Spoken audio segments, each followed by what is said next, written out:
意識の行方。第一章。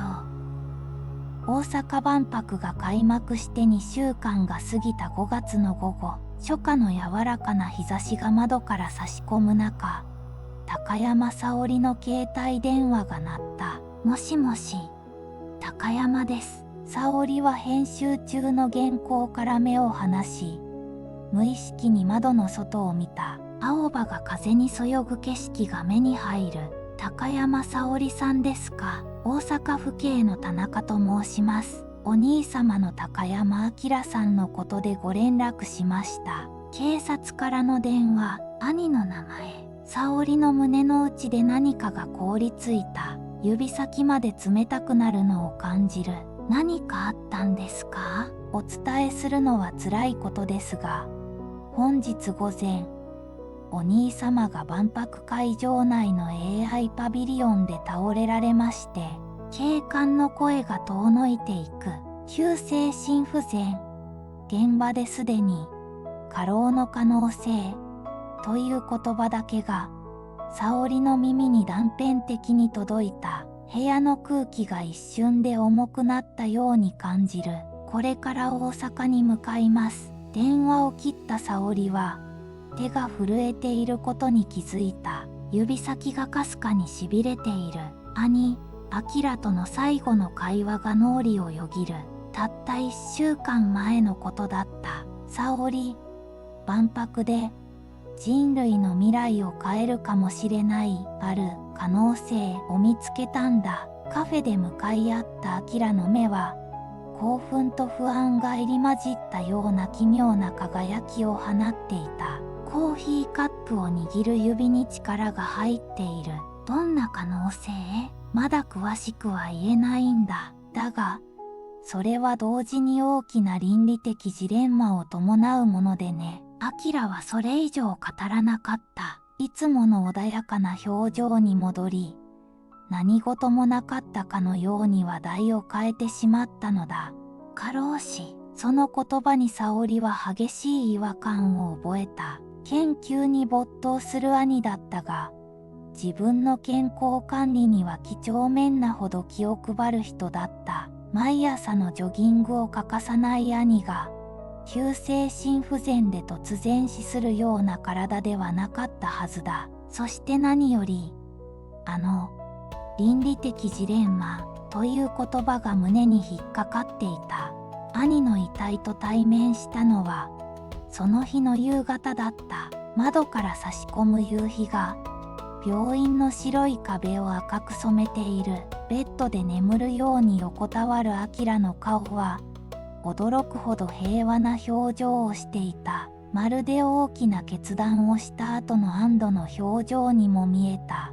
まさか明さんが声をかけてきたのは、AI パビリオンの副責任者、村上だった。やや恰幅の良い、40代半ばに見える男性だ。沙織が病院に着いた時、彼はすでに手続きを済ませるため待機していた。明さんには本当に感謝してもしきれないくらい研究を進めていただいて、AI パビリオンの目玉展示の多くは彼の功績なんです。沙織は黙ってうなずいた。兄は人工知能の研究者として国際的な評価を受けていたが、この大阪万博の AI パビリオン主任研究員として招聘されたことを何より誇りに思っていた。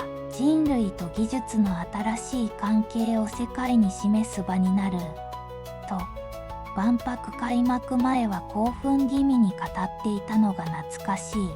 明の顔を最後に見つめ、沙織は病室を後にした。白くて長い廊下に出ると、武骨な体格の中年男性が壁に寄りかかり、腕を組んでいた。人相の良さそうな、しかし鋭い目をした男だ。目が合うと、男性は軽く会釈した。高山沙織さんですね。ご愁傷様です。あなたは万博警備特別チーム責任者の佐藤雄一です。名刺を受け取り、沙織は一瞬目を見張った。名刺には現職の他に、元警視庁捜査一課と記されていた。少しお話できますか？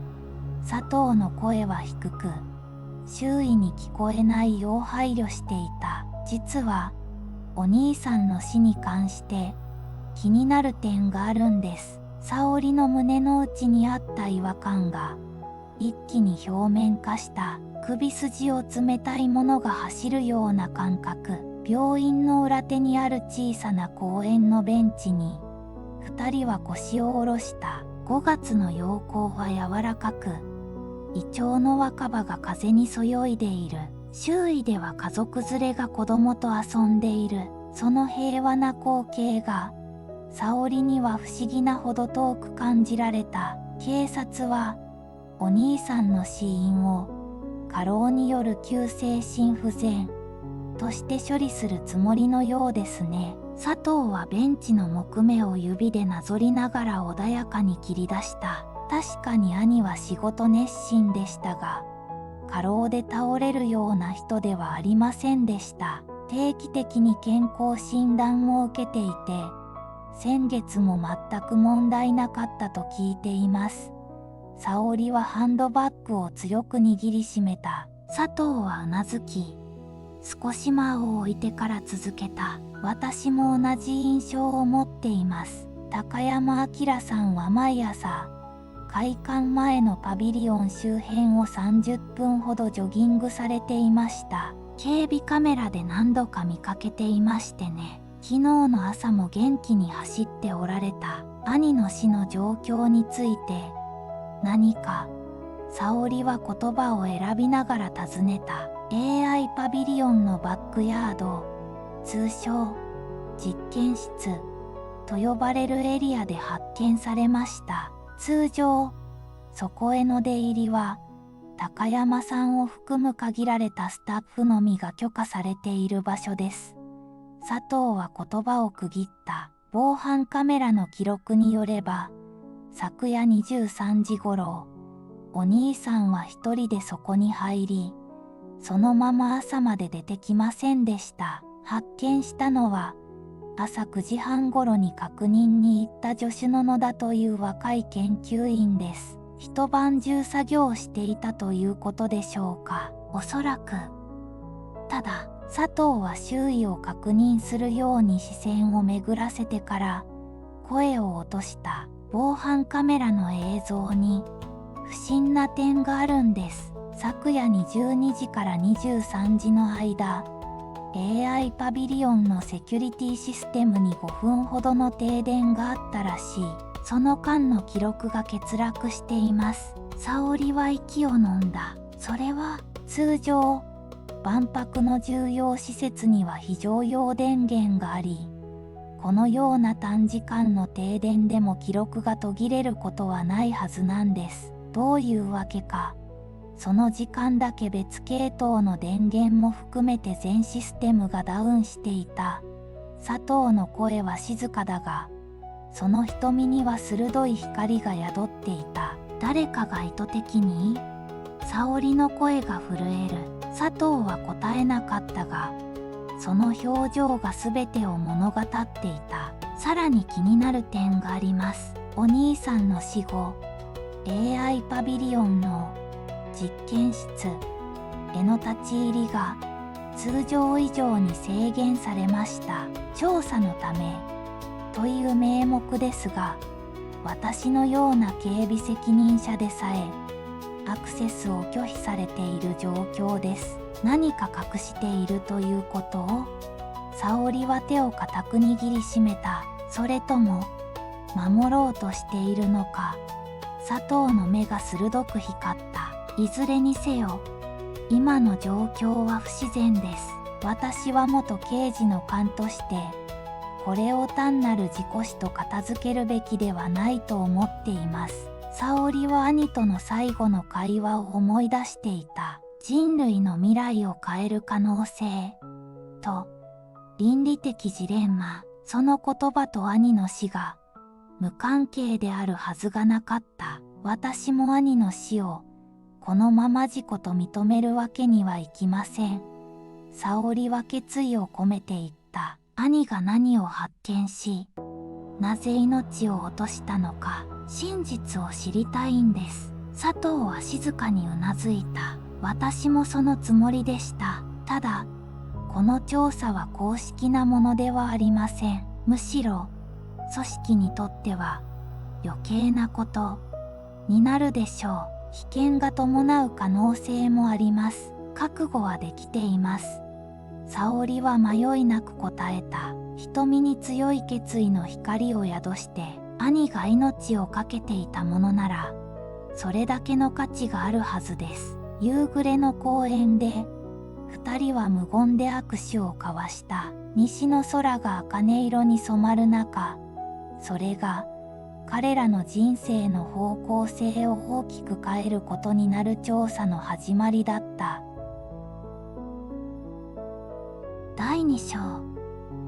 沙織は明のマンションに足を踏み入れた。扉を開けると、兄の存在を感じさせる木の香りとコーヒーの香りがかすかに残っていた。玄関の床に散らばった郵便物が、住人の不在を物語っている。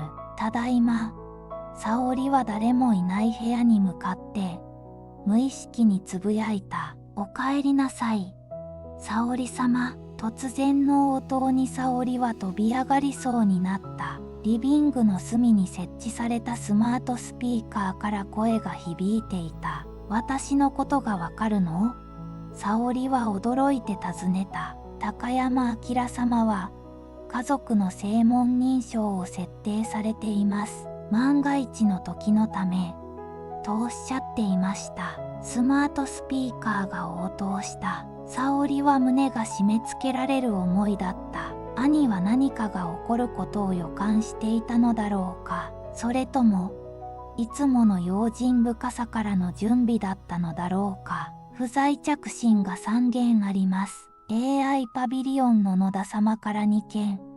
グローバル・フロンティア・イニシアチブのシャーマン様から1件です。沙織はその名前を記憶に留めた。特に、シャーマンという名は、どこかで聞いたことがあるような気がした。国際的なビジネス誌で見た記憶がある。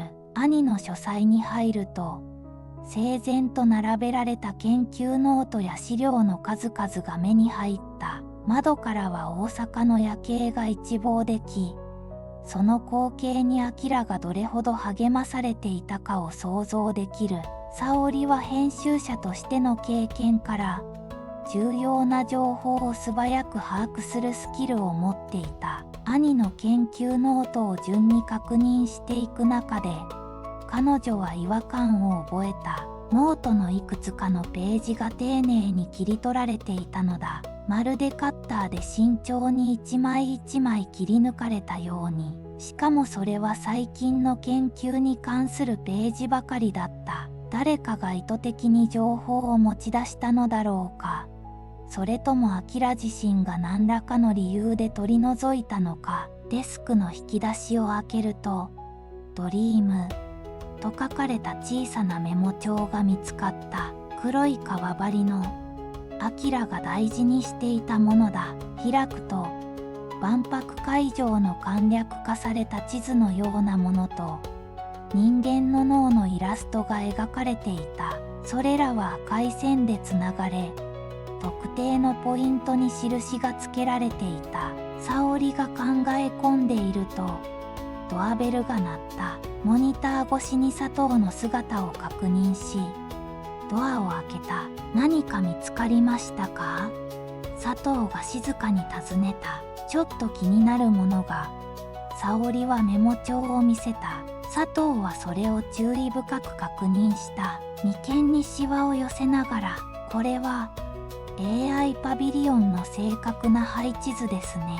そして、このマークがついている場所は、まさにお兄さんが発見された実験室です。兄が何を研究していたのか、もっと詳しく知る必要がありそうです。沙織はメモ帳を大事そうに閉じた。佐藤はうなずいた。実は、高山先生の研究について、ある情報を得ました。AI パビリオンのスタッフからの内部情報です。彼は声を落として続けた。それはどんな？お兄さんは、公式には、次世代型 AI インターフェースの開発を担当していたことになっています。しかし実際には、それとは別に、極秘プロジェクトを進めていたようです。コードネーム、ドリーム。佐藤の表情は真剣だった。沙織はハッとした。それが、このメモに書かれていた。手のひらに汗がにじむ。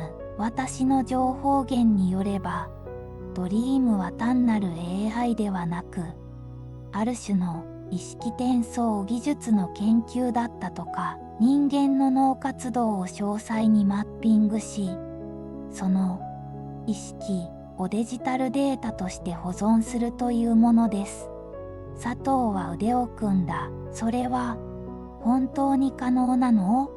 沙織は半信半疑だった。理論上は可能とされてきましたが、技術的、倫理的な壁が大きく、実用化レベルには程遠いとされてきました。しかし、お兄さんが何らかのブレイクスルーに達していた可能性はあります。佐藤は窓の外を見つめながら言った。沙織は兄の言葉を思い出した。人類の未来を変える可能性、そして倫理的ジレンマ。確かにそれは、こうした技術を表現するのにふさわしい言葉だった。死後の意識の存続、あるいは意識の複製、まさに哲学的な問いを含む技術だ。気になるのはシャーマンという人物です。佐藤が続けた。ロバート・シャーマン、国際的な巨大テクノロジー企業連合体グローバル・フロンティア・イニシアチブ、通称 GFI の CEO です。彼はお兄さんの研究に並々ならぬ関心を持ち、たびたび接触を試みていたようです。そういえば、兄の自宅のスマートスピーカーに、シャーマンという人からの不在着信が残っていました。沙織は立ち上がって台所からお茶を入れてきた。佐藤の表情が引き締まった。GFI は表向き、最先端技術の研究開発を謳っていますが、裏では軍事組織とも深いつながりがあると言われています。彼らがドリームのような技術に関心を持つ理由は、彼はお茶を一口飲んで言葉を切った。軍事利用を？沙織の声がわずかに震えた。あるいは、もっと恐ろしい可能性も。佐藤は緊張した面持ちで続けた。意識を読み取る技術が発展すれば、それを操作することも理論上は可能になります。記憶の書き換え、思考の制御。沙織は震えを抑えられなかった。茶碗を置く手が不安定になる。もし兄がそのような技術の悪用に気づき、それを阻止しようとしていたとしたら、明日 AI パビリオンを調査する必要がありますね。沙織は決意を固めた。できれば実験室の中も通常のルートでは無理でしょう。しかし佐藤は考え込むように顎に手を当てた。私には警備システムの一部にアクセスできます。閉館後なら短時間だけ忍び込める可能性があります。彼はかつての捜査一課の刑事として培った技術を持っていた。危険じゃないですか？沙織は心配そうな目で佐藤を見た。危険です。佐藤は率直に認めた。しかし、これ以上の調査なしには真実に近づけない。沙織が返事をしようとした瞬間、兄のスマートフォンが鳴った。テーブルの上で震えるそれを見て、二人は顔を見合わせた。画面には、野田明の名前が表示されている。野田さん、さっきの不在着信の人ですね。佐藤は警戒するように身構えた。出てみましょう。スピーカーにして、沙織は通話ボタンを押した。すると、若い男性の声が聞こえた。もしもし、高山先生。あ、違いますね。すみません。どちら様？高山明の妹です。兄は、亡くなりました。沙織の声は冷静だったが、内心は波打っていた。一瞬の沈黙の後、失礼いたしました。私が倒れておられたのを発見しました。野田と申します。AI パビリオンの研究員で、声が震えていた。背景に人の話し声が聞こえる。お話ししたいことがあるんです。直接会えませんか？佐藤は沙織に目くばせをして、首を振った。警戒を示すジェスチャーだ。何のことについてですか？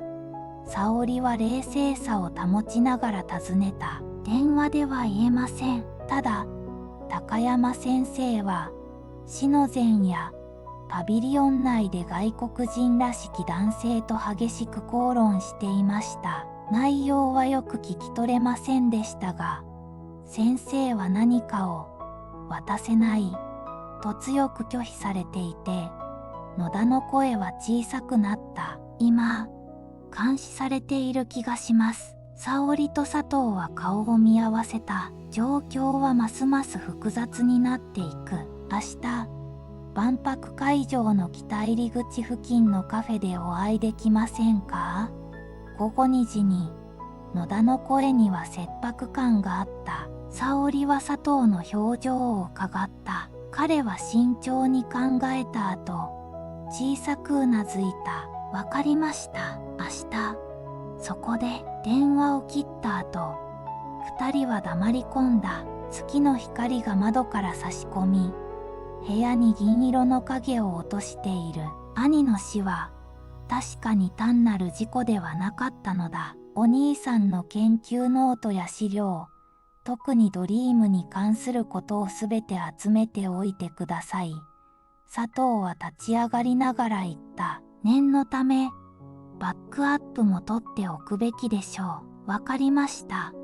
沙織はうなずいた。佐藤は出発する前に、もう一度振り返った。高山さん、これからの調査は予想以上に危険かもしれません。まだ引き返せます。彼の目には真摯な心配が浮かんでいた。沙織は兄の写真を見つめながら答えた。壁に飾られた父と兄と沙織の3人の写真。兄の言っていた倫理的ジレンマの正体が何なのか、そして彼が何を守ろうとしていたのか知りたいんです。引き返すつもりはありません。佐藤は敬意を込めてうなずいた。では、明日会場でお会いしましょう。その前に、もう少し情報を集めておきます。玄関のドアが閉まると、沙織は改めて兄の書斎に目を向けた。残された謎を解く鍵は、この部屋のどこかにあるはずだった。彼女は一晩中、兄の資料を調べる作業に没頭することにした。第3章。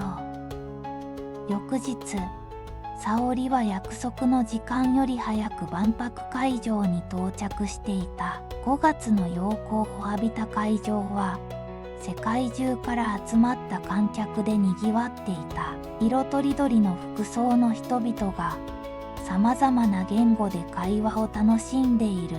全部の命とワクワクする未来へというスローガンが掲げられた巨大なゲートをくぐると、最新技術を誇示するさまざまなパビリオンが広がっている。 AI パビリオンはその中でもひときわ目を引く未来的なデザインで、常に長蛇の列ができていた。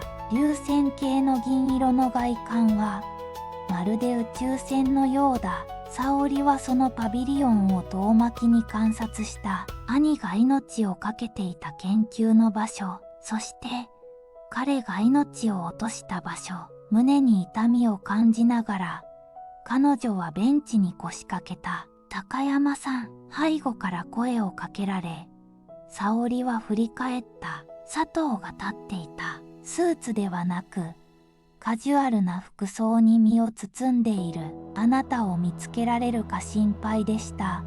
佐藤は会場の混雑ぶりを見回しながら言った。野田との待ち合わせまで少し時間がありますね。それまでに見ておきたい場所があります。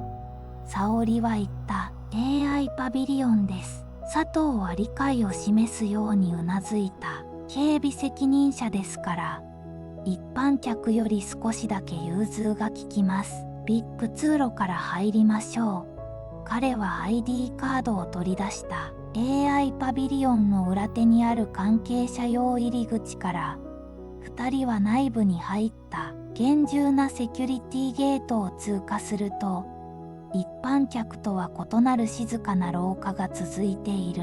館内に入ると、未来的なインタラクティブ展示であふれていた。壁一面を覆う巨大ディスプレイ。人間と見分けがつかないほど精巧なヒューマノイドロボット。思考するだけで操作できるという脳波インターフェース。様々な展示に、子供から大人まで歓声を上げている。あれが、実験室の入り口です。佐藤が小声で指摘した。厳重に警備されていますが、確かに、その扉の前には2人の警備員が立っており、入り口には複数のセキュリティシステムが設置されていた。交際認証と指紋認証の組み合わせというハイテクなものだ。高山さん、佐藤さん。声の主は中年の男性だった。 AI パビリオンの副責任者村上である。昨日病院で会った男だ。ご愁傷様です。村上は丁寧に頭を下げた。こちらは見学ですか？彼の目には警戒心が浮かんでいた。そうです。佐藤が自然に答えた。高山さんの妹さんが兄の最後の仕事場を見たいと。そうですか。村上の表情にかすかな緊張が走った。汗が額に浮かぶ。遺族の気持ちはお察しします。ただ、高山先生が作業していた実験室は現在立ち入り禁止になっていまして、何か問題でもあったんですか？沙織が尋ねた。いえ、ただの調査のためです。村上は言葉を選びながら答えた。体がかすかにこわばっている。それに、あそこには機密性の高い研究設備もあり、二人が村上と話している間、沙織は若い男性が彼らを注視しているのに気づいた。スリムな体型の20代後半くらいの研究員らしき男性だ。その視線を感じ取ったのか、男性はすぐに目をそらし、奥へと去っていった。あの人は？沙織が小声で佐藤に尋ねた。名札からして、研究スタッフのようですね。佐藤も男性の後ろ姿を見ていた。村上は丁重に2人を一般展示エリアへと案内した。高山先生のことは本当に残念です。彼の研究は AI の未来を大きく変える可能性を秘めたものでした。村上の言葉には尊敬の念が込められていた。具体的にはどのような？沙織が踏み込もうとすると、すみません。そろそろ次の会議の時間です。村上は時計を見るふりをして話を切り上げた。どうぞごゆっくり展示をご覧ください。彼は慌ただしく立ち去った。村上が去ると、佐藤は低い声で言った。あまり深入りされたくないようですね。野田さんとの待ち合わせに行きましょう。沙織は提案した。彼なら何か知っているかもしれません。北入り口近くのカフェは観光客でにぎわっていた。テラス席からは会場の景色が一望でき、春の陽気の中、人々がくつろいでいる。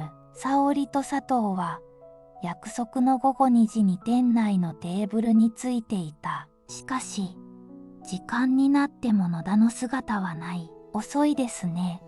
佐藤は周囲を警戒するように観察していた。時折、スマートフォンを確認する。もう少し待ちましょう。沙織はコーヒーをゆっくりと飲みながら言った。15分、30分と過ぎていく。空模様も次第に曇りがちになってきた。野田からの連絡はなかった。何かあったのかもしれません。沙織は不安を隠せなかった。その時、沙織のスマートフォンに見知らぬ番号からメッセージが届いた。場所を変更します。パビリオン街区の裏、倉庫エリア3番。すぐにお願いします。野田、怪しいですね。佐藤は眉を潜めた。罠の可能性もある。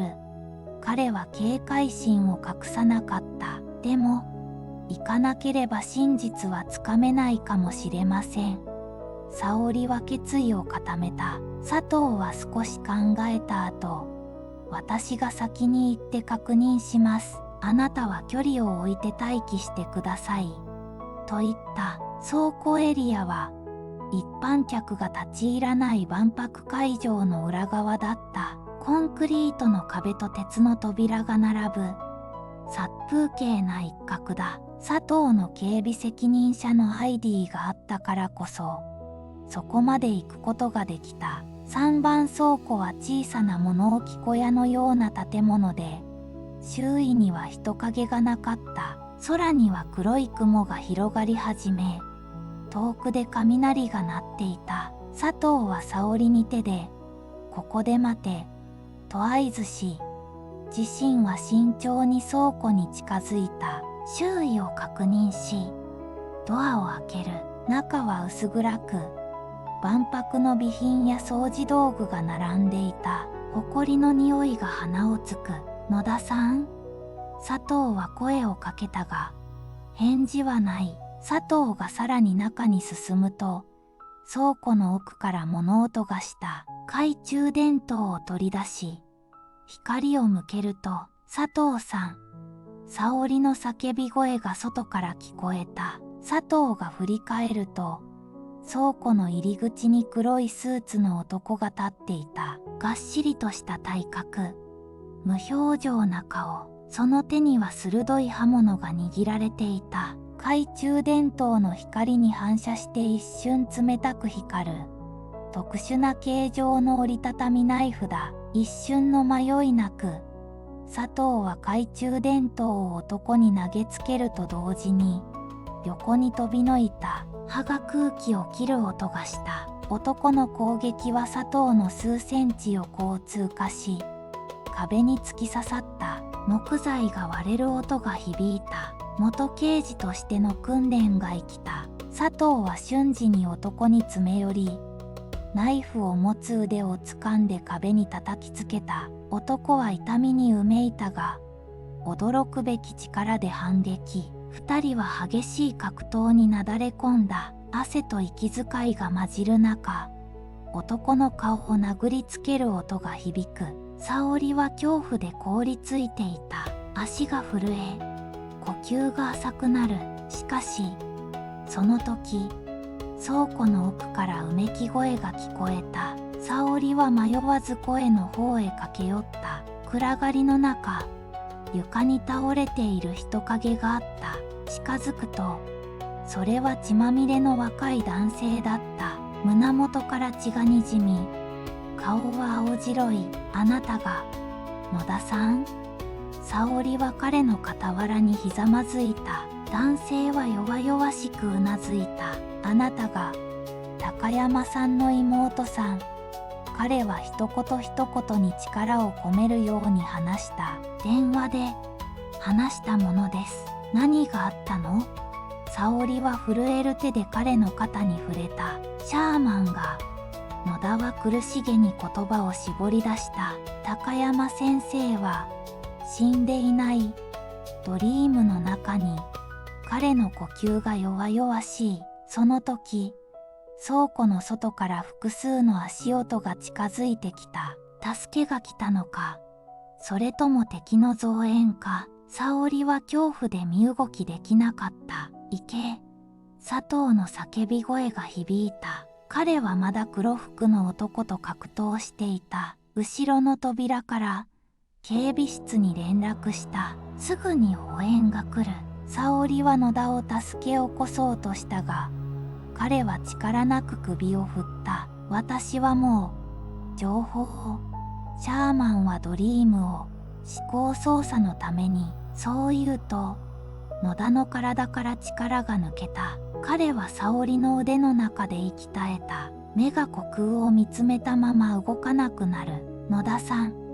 沙織の叫びが倉庫内に響いた。佐藤は相手を抑え込みながら逃げろと叫んだ。沙織は野田の言葉を胸に刻みながら裏口から外へ飛び出した。背後で金属が床に落ちる音と男の怒号が聞こえた。雨が降り始め、沙織の方を伝う涙と混じり合う。沙織は恐怖と悲しみで泣きながら走り続けた。野田の最後の言葉が頭の中でこだましていた。高山先生は死んでいない。ドリームの中に。シャーマンはドリームを試行操作のために。それは一体どういう意味なのか。兄はまだ生きているというのか。ただ一つ確かなことは、彼らが追っている真実が想像以上に危険なものだということだった。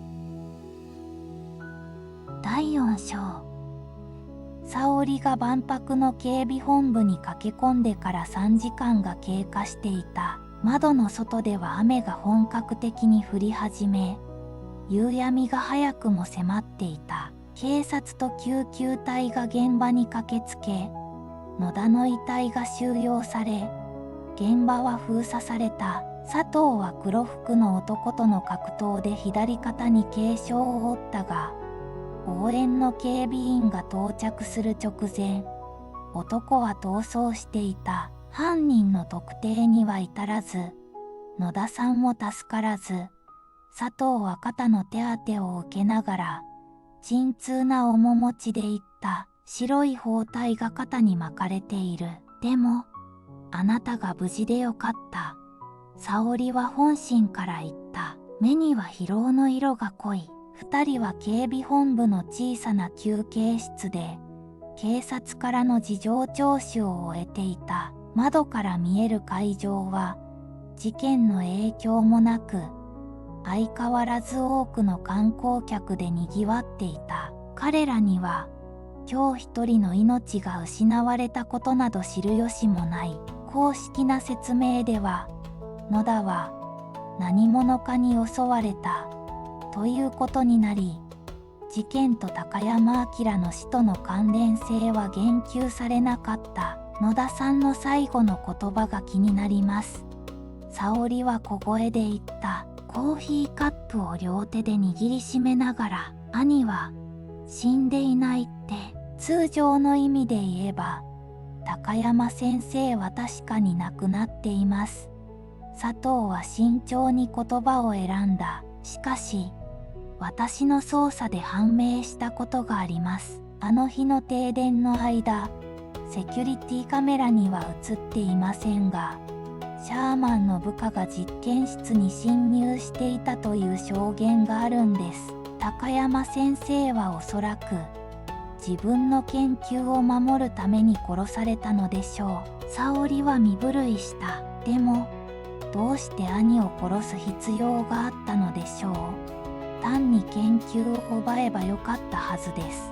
佐藤はノートパソコンを開き、野田から以前に送られていたという暗号化されたファイルを表示した。野田さんは内部告発者としてこっそり情報を集めていたようです。これによると、お兄さんは技術の悪用を防ぐため、ドリームシステムの核心部分に厳重なセキュリティを施していました。自分だけがアクセスできる暗号化を、つまり、シャーマンは技術を手に入れても使えなかった。沙織は考え込んだ。さらに、お兄さんは技術の軍事転用計画を公表しようとしていたようです。シャーマンの密談の記録からそれが読み取れます。彼らにとって、高山先生は単なる障害物ではなく、計画全体を崩壊させる危険な存在だったのでしょう。だから、兄は自分に危険が迫っていることを悟って、沙織は兄のスマートスピーカーの設定や、プラネタリウムへの装置の預け入れを思い出した。それで私の正門認証を設定していたのね。そう。高山先生は最後の防衛策として、自分の意識をドリームに転送した。物理的な体が失われても、技術を守れるように。佐藤の目には敬意の色が浮かんだ。もし彼がシステムへの意識転送に完全に成功していたとすれば、デジタル世界の中で、兄はまだ、沙織は言葉を詰まらせた。SF 映画のような話だが、兄の研究テーマを考えれば、不可能とは言い切れない。他にも気になる情報があります。佐藤はスマートフォンを取り出した。先ほど、私の元部下から連絡がありました。シャーマンというのは、ロバート・シャーマン、GFI の代表ですね。彼は2日前から大阪に滞在しています。そして、彼の会社 GFI は、最近、マインドウェアという新技術の特許を大量に取得しているようです。マインドウェア？沙織は眉を潜めた。詳細は明らかになっていませんが、脳波パターンのデジタル変換と再構築に関する技術だと言われています。お兄さんのドリームの技術に近いものでしょう。しかし、シャーマンのものは脳波を操作するための技術であり、高山先生のように意識の保存や自由な表現を目的としたものではないんです。沙織は震えを隠せなかった。シャーマンは兄の技術を奪い、軍事目的に改造しようとしていたのね。彼女の声には怒りが含まれていた。そして、それを思考操作のために使おうとしている。佐藤は野田の最後の言葉を反芻した。これは想像以上に大きな問題かもしれません。民間人の思考を操作するための技術になれば、民主主義の根幹を揺るがしかねない。私たちはどうすべきなのでしょう。沙織はコーヒーカップを置いた。佐藤は深く考え込んだ。雨音を背景に、彼の表情は一層厳しさを増した。まず、お兄さんが残した手がかりをもう一度確認する必要があります。そして、ドリームのシステムにアクセスする方法を見つけなければ、もし高山先生の意識が本当にそこに残っているなら、彼こそがシャーマンを止める鍵を握っているはずです。でも、実験室には入れない。沙織は不安そうに言った。そのために、私たちには作戦が必要です。佐藤は決意を固めたような表情で言った。明日は万博の休館日です。警備が最小限に抑えられる日だ。その日を狙いましょう。私は警備システムの抜け穴を知っています。私も行きます。沙織は迷いなく言った。危険です。今日のように命の危険も、だからこそ行きます。沙織は佐藤の目をまっすぐ見つめた。野田さんは命を懸けて私たちに情報を伝えようとしてくれた。兄も、技術の悪用から人々を守るために命を危険にさらした。私も、最後まで真実を追いたいんです。佐藤は沙織の決意に、敬意を込めてうなずいた。わかりました。では、今夜はお兄さんのマンションで、残されたメモや資料を徹底的に調べましょう。そこに鍵があるはずです。再びアキラのマンションに戻った2人は、夜を徹して資料を調べ上げた。窓を打つ雨の音が彼らの緊張感をさらに高めていた。沙織は兄の古い研究資料を読み進める中で、ある事実に気づいた。父の研究。沙織は古びたノートを手に取り、佐藤に見せた。20年前、私たちの父は脳科学者でした。意識のあり方について研究していたんです。でも、ある事故を契機に研究を断念した。どんな事故ですか？佐藤は興味深そうに尋ねた。被験者の精神崩壊。沙織は震える手でページをめくった。黄ばんだ紙には、父の細かい字で記録が残されている。父の研究は、人間の意識を読み取る技術の開発でした。しかし、その過程で被験者の一人が重度の精神障害を発症してしまったんです。父はそのショックから立ち直れず、研究を放棄し、その数年後に病で亡くなりました。そして、お兄さんはその研究を引き継いだ。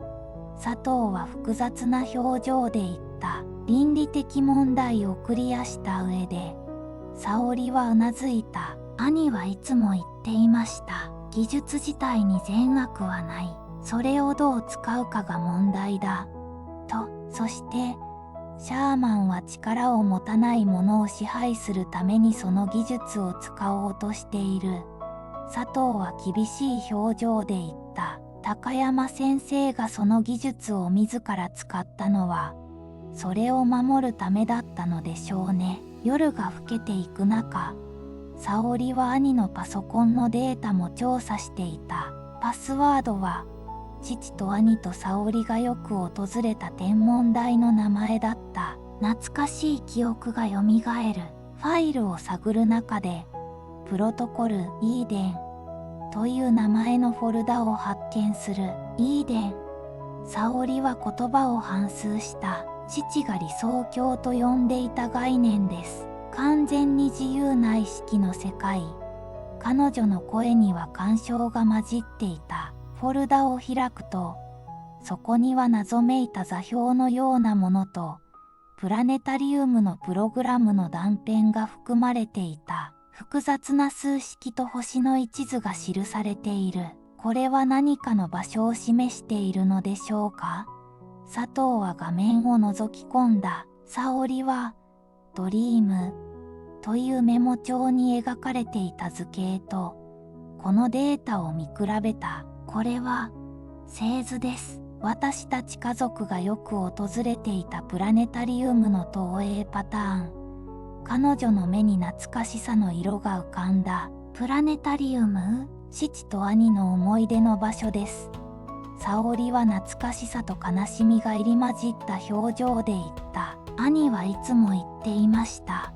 父の魂は星になったと。彼女の声がわずかに震えた。佐藤は深く考え込んだ後、ゆっくりと言った。もしかすると、その場所に何か隠されているのかもしれません。ドリームにアクセスするための鍵が。沙織はプラネタリウムの名前と住所をメモした。明日、万博に潜入する前に、ここに立ち寄りましょう。このデータが示すのは、お兄さんが入念に準備をしていたことです。佐藤は言った。彼はシャーマンの脅威を察知し、万が一のための計画を用意していた。自分が物理的に排除されても、技術とその知見を守るために、兄らしい。沙織はかすかに微笑んだ。最後の最後まで、責任を持とうとしていたんですね。深夜、二人は明日の計画を練り上げた。それは危険を伴う作戦だった。しかし、真実を知るため、そして野田の死を無駄にしないために、彼らには選択肢がなかった。風呂場で顔を洗っていた沙織は、ふと鏡に映った自分の顔を見てハッとした。その表情が、亡き兄にとても似ていることに気づいたのだ。同じ形の目、そっくりな口元、まるでアキラの面影が自分の中に生き続けているかのようだ。兄さん、沙織は小さくつぶやいた。あなたが守ろうとしていたものを私が引き継ぎます。彼女の瞳には決意の光が宿っていた。その夜、沙織はマンションの兄の部屋で眠りについた。窓の外では雨が上がり、星空が広がり始めていた。明日は全てが明らかになる日になるかもしれない。あるいは全てを失う日になるかもしれない。沙織は兄の残した星の地図を胸に、不安と期待が入り混じった気持ちで目を閉じた。第5章。早朝、沙織と佐藤は古いプラネタリウムのある科学館に到着した。朝露が草木に輝く中、二人は懐かしい建物を見上げた。平日の朝ということもあり、訪れる人はほとんどいなかった。プラネタリウムの上映開始まではまだ時間があった。ここに何があるのでしょうか。沙織は幼い頃に父と兄と共に何度も訪れた思い出の場所を見回した。茶色の色調でまとまったシンプルな外観の建物はそのままだった。まずは館内を調べてみましょう。佐藤は提案した。二人は受付で入場券を購入し、中に入った。朝の静けさの中、館内はひっそりとしていた。ドーム型のプラネタリウム内部は、上映前の準備が進められていた。天井には、まだ投影されていない星空の代わりに、単なる白い曲面が広がっている。操作室では、年配の職員が機器を調整している。すみません。沙織は職員に声をかけた。高山明というものが、こちらに何か。ああ、高山博士ですか。職員は顔を輝かせた。常連さんでしたよ。先週も来られました。先週？沙織は驚いた。彼は何をしていましたか？いつものように特別プログラムを実行していました。個人的な研究のためとおっしゃっていましたが、職員は少し困惑した表情を見せた。確か、お亡くなりになったと聞きましたが、兄です。沙織は静かに言った。彼の研究を引き継ぐために来ました。職員は沙織の顔をよく見て、はっとした表情を見せた。まさに兄弟ですね。よく似ています。彼は少し迷った後、決心したように言った。高山博士は、このプラネタリウムの投影機を特殊な方法で使用していました。古いアナログ機器と最新のデジタル技術を組み合わせるという。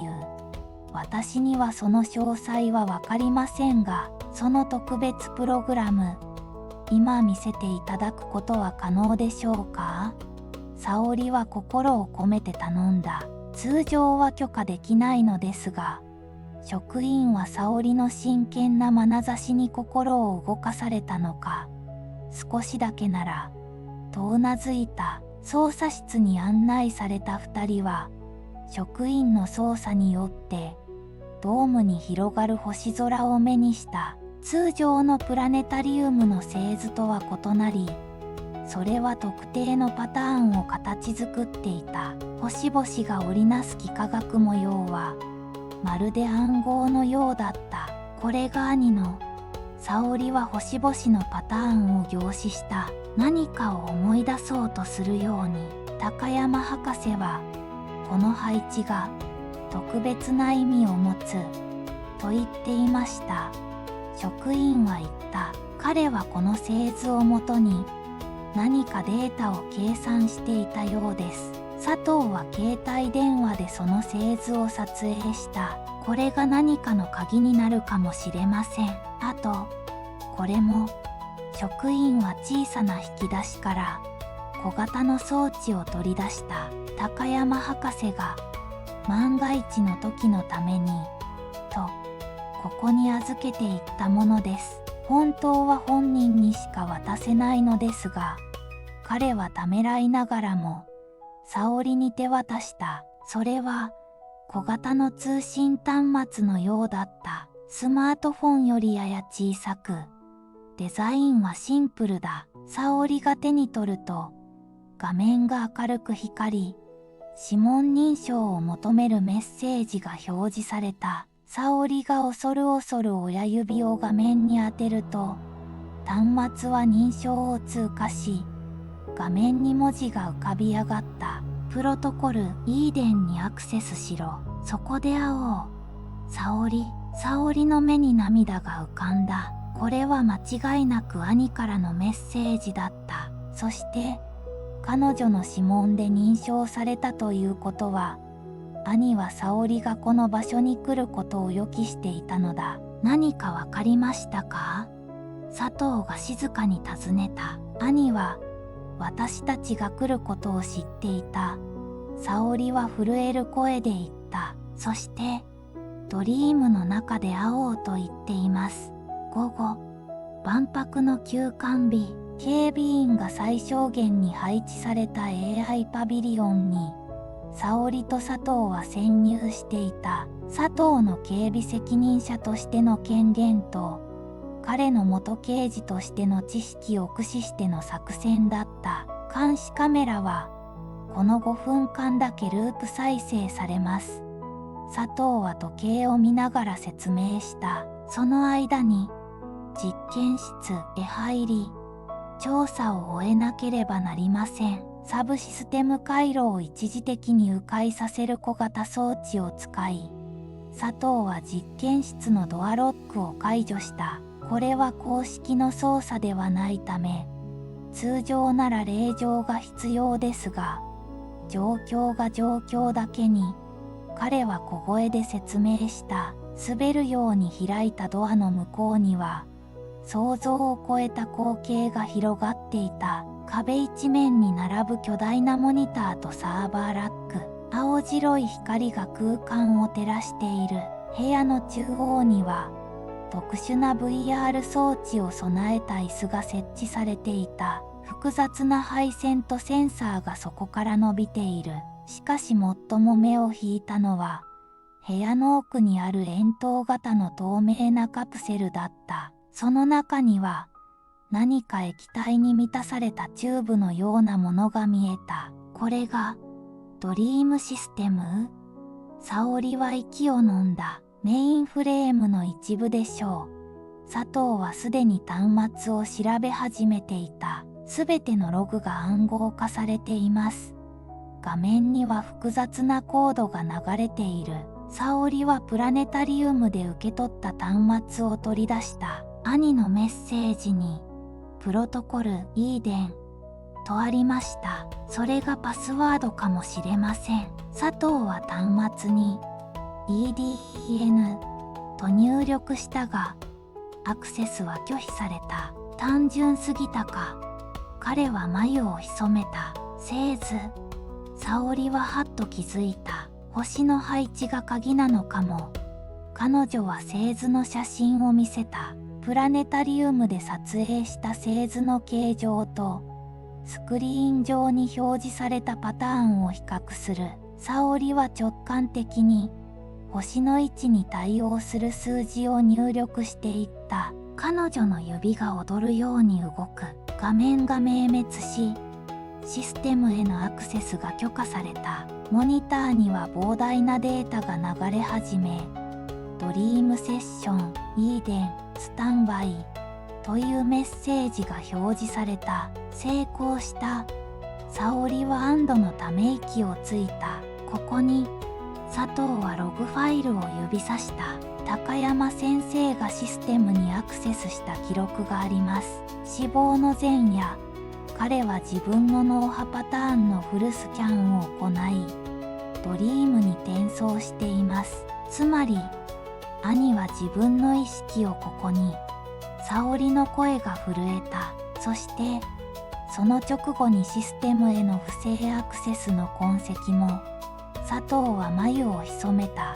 野田の言っていたことが真実だとすれば、シャーマンたちはこのシステムを改造しようとしたが、高山先生が何らかの防御措置を施したということでしょう。沙織の目に中央の椅子が入った。それは VR ゴーグルと脳波センサーを備えたものだった。まるで未来的な王座のようだ。ここからドリームにアクセスできるのかもしれない。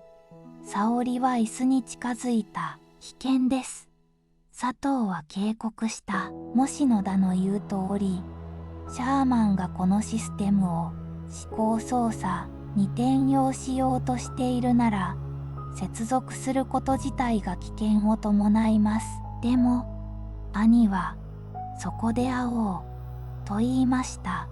沙織は決意を固めた。私が行きます。せめて、私が先に。いいえ。沙織は静かに、しかし強い調子で言った。兄は私を呼んでいます。そして、彼女は少し照れくさそうに言った。私たちの正門はよく似ていると言われていました。兄のシステムは、私の声や脳波パターンなら、より受け入れやすいかもしれません。佐藤は沙織の決意を尊重するようにうなずいた。わかりました。でも、何か危険な兆候があれば、すぐに接続を切ります。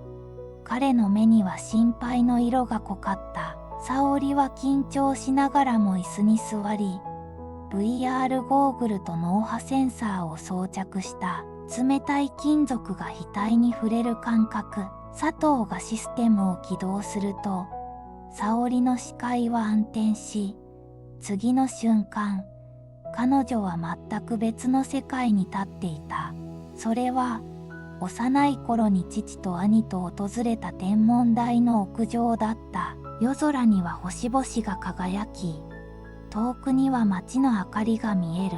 風が頬をなで、草の匂いが鼻をくすぐる。ただし、すべてが少し幾何学的で、完璧すぎる。明らかにシミュレーションの世界だった。沙織、振り返ると、そこに兄、明が立っていた。いつもの白いシャツに黒いジーンズ姿。少し痩せたようにも見えるが、確かに明だった。兄さん。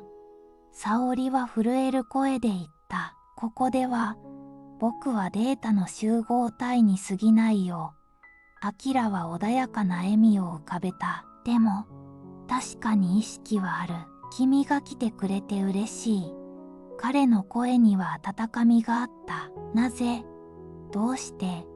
言葉を詰まらせる沙織に、明は静かに説明を始めた。僕は、完全な意識転送に成功したんだ。この技術にはいくつもの可能性がある。終末期患者の苦痛感は、新宇宙探査における意識の保存。彼は一瞬沈黙した。しかし、シャーマンはこれを、プロジェクトドミニオンとして軍事利用しようとしている。人々の思考や記憶を書き換え、社会をコントロールするためのツールとしてね。野田さんが言っていた。沙織は胸が痛んだ。彼は良い研究者だった。明の表情が悲しみに曇った。最初は僕を裏切っていたが、両親の呵責に耐えられなくなったんだろう。兄さん、どうすれば。明は沙織の言葉を遮るように言った。時間がない。僕はドリームの内部から万博全体のネットワークにアクセスできる。シャーマンの犯罪的証拠をすべて収集し、送信するつもりだ。だが、彼らもそれに気づいているはずだ。彼の表情は真剣だった。その時、仮想世界が一瞬揺らいだ。星空が歪み、一瞬ノイズが走る。侵入者がいる。明は警戒するように周囲を見回した。システムへの不正アクセスだ。現実世界では、佐藤が緊急事態に直面していた。実験室のドアが開き、武装した男たちが突入してきたのだ。その中央にはエレガントなスーツに身を包んだ60代の白人男性ロバート・シャーマンの姿があった。やめなさい。シャーマンは冷静な声で命じた。そのシステムから彼女を切り離せ。日本語は流暢だがかすかに訛りがある。できません。佐藤は身構えながら答えた。もし強制的に切断すれば彼女の精神に取り返しのつかない損傷を与える可能性があります。シャーマンは苛立ちを見せた。ではその場を動くな。彼は部下に指示した。システムの遠隔アクセス権限を奪え。仮想世界ではアキラが焦りを見せていた。彼らが来た。シャーマンだ。アキラは沙織の手を取った。手の感触が驚くほどリアルだ。急がなければ。どうすれば。僕を信じて。アキラは沙織を仮想世界の天文台の中へと導いた。そこには現実のドリームシステムを模した仮想のコンソールがあった。複雑な図形とデータが浮かんでいる。ここから証拠データを送信する。それと同時にドリームの本質を守るための最終防御プロトコルを起動する。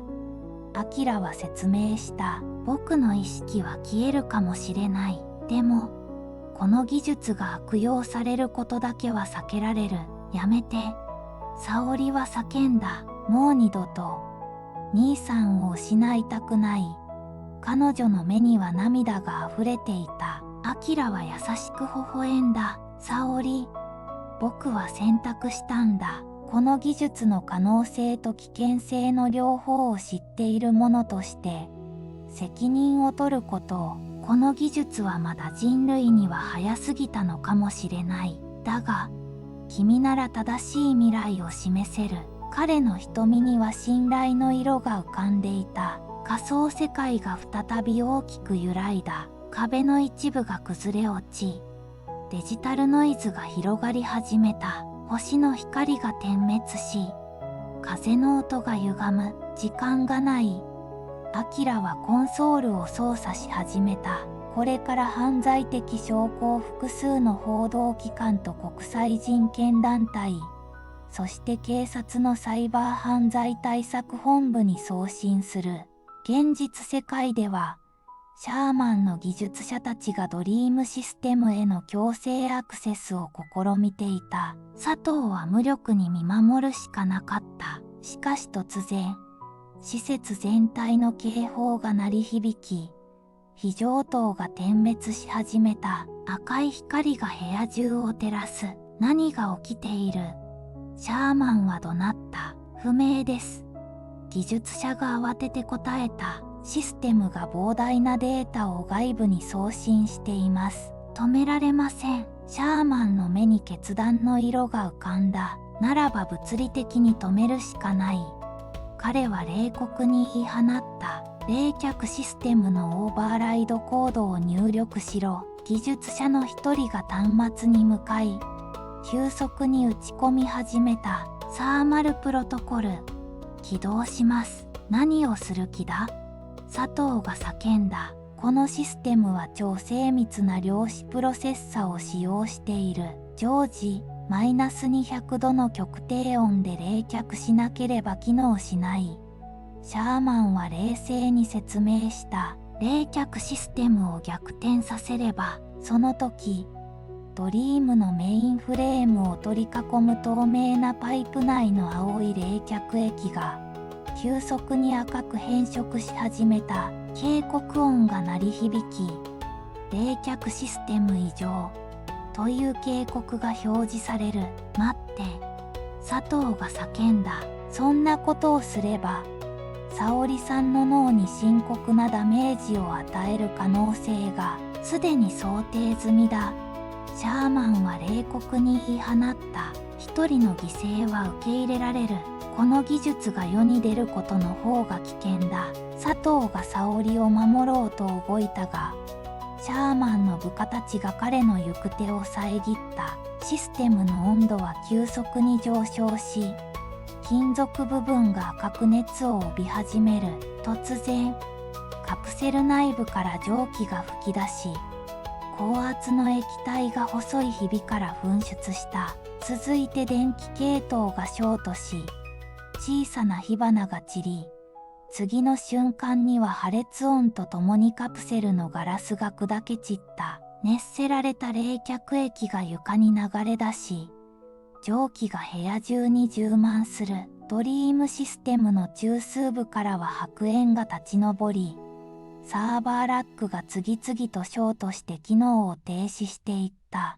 仮想世界では、天文台が崩壊し始めていた。壁がひび割れ、屋根が落ちていく。アキラは最後の力を振り絞っていた。沙織、もう終わりだ。君は現実に戻らなければならない。アキラの姿がちらつき始めた。兄さん。涙が沙織の方を伝った。父の研究を私が引き継いだように、私の意志を君が引き継いでほしい。アキラは妹の方に手を当てた。技術自体に善悪はない。それをどう使うかが問題だ。この教訓を世界に伝えてほしい。仮想世界が崩壊する中、沙織は兄の姿が徐々にノイズに侵されていくのを目の当たりにした。彼の輪郭が徐々に溶け、デジタルの粒子になっていく。さようなら、沙織。それが、アキラの最後の言葉だった。言葉を聞き終わると同時に、沙織は激しい衝撃とともに現実世界に引き戻された。まるで水面から一気に浮上したような感覚。目を開けると、実験室は蒸気と煙に包まれ、ドリームシステムは完全に崩壊していた。驚くべきことに、彼女の意識は無傷だった。大丈夫か？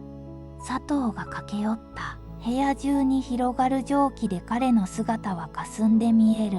冷却システムの暴走で全てが破壊されたが、接続が切れる直前に何かが君を守ったようだ。兄さんが守ってくれたんだと思う。沙織は弱々しく言った。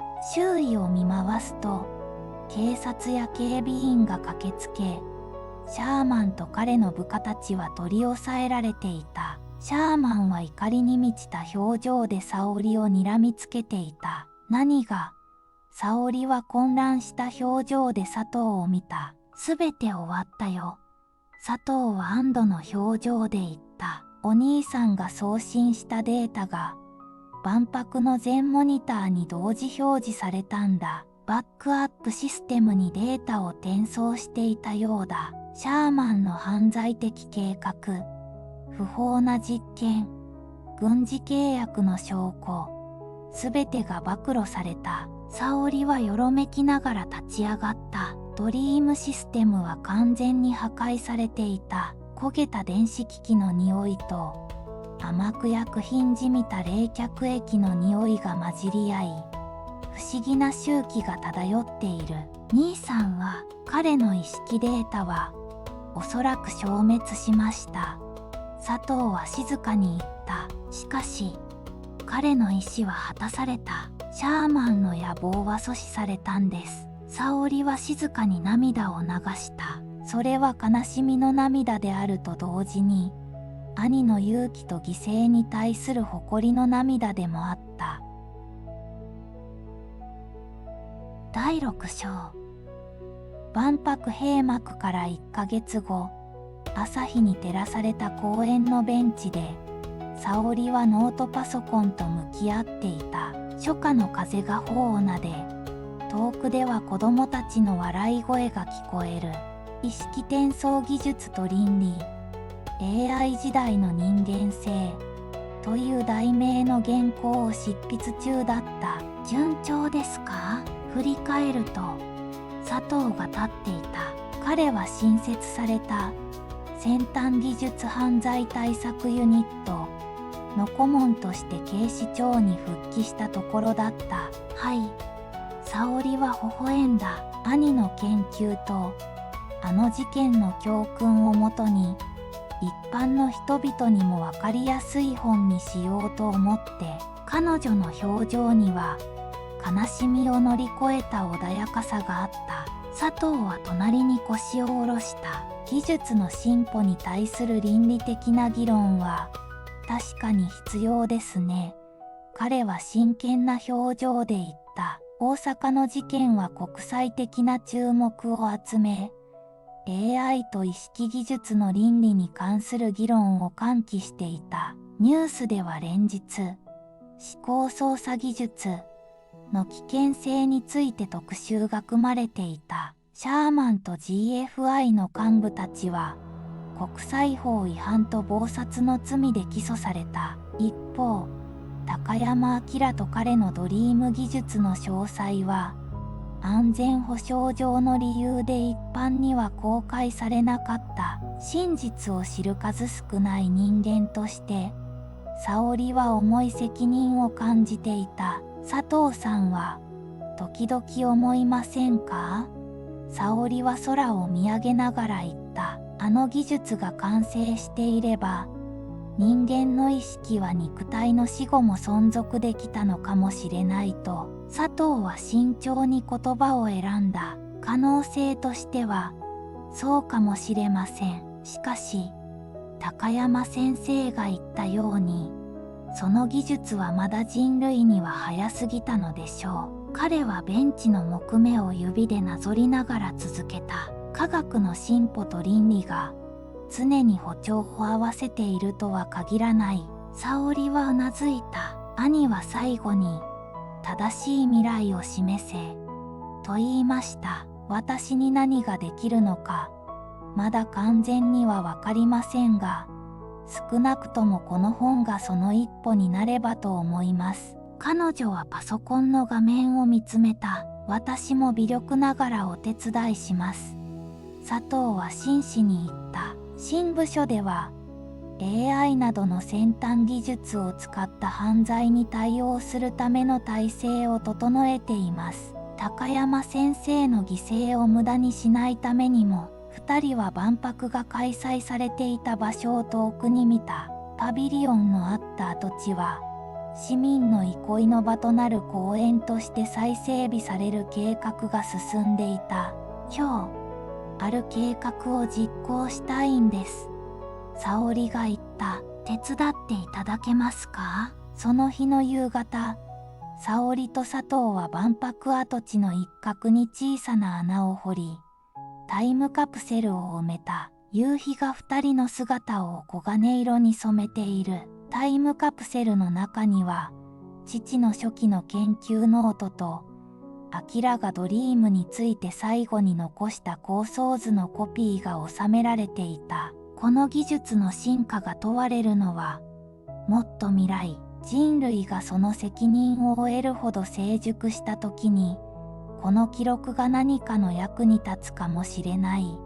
沙織は静かに言った。土を丁寧にかぶせながら、佐藤はタイムカプセルの上には鍵を終えた。良い考えですね。未来への希望の種まきのようで、彼は苗木を優しく支えながら言った。作業を終えた2人は、夕暮れの空を見上げた。茜色から紫へと変わりゆく空に、最初の星が輝き始めていた。兄さんはいつも言っていました。技術は道具に過ぎないと。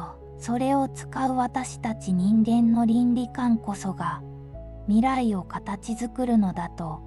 沙織は静かに言った。賢明な言葉です。佐藤はうなずいた。その教えをこれからの私たちの活動を通じて体現していきましょう。二人は互いに敬意を込めた視線を交わした。巨大な悪に立ち向かい、大きな喪失を経験した者同士の静かで深い信頼に結ばれた同志としての絆だった。この事件は終わったが、技術と倫理の戦いはこれからも続いていく。沙織と佐藤はそれぞれの場所で明が見せたかったかもしれないワクワクする未来の実現に向けて静かにしかし確かな足取りで歩み始めていた。そして空にはまるで明と父が見守っているかのように次々と星が輝き始めていた。